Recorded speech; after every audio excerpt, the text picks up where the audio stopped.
Good evening, everyone. Today is March 12th, Friday, 2020. You are in luck. If you have a Toro / Black & Decker blower, most likely the first component to go will be this rotary switch I'm holding in my hands.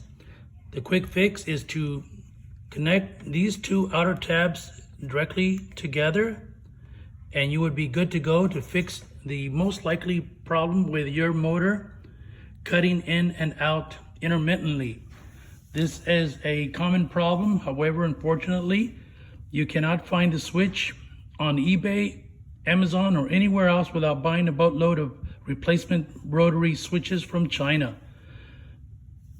You most likely will have to pay at least $50 to get the entire assembly. All you have to do is disassemble like I have. Don't be frightened. It's not an impossible job. Just requires some caution and patience. Thank you very much for watching, and good luck.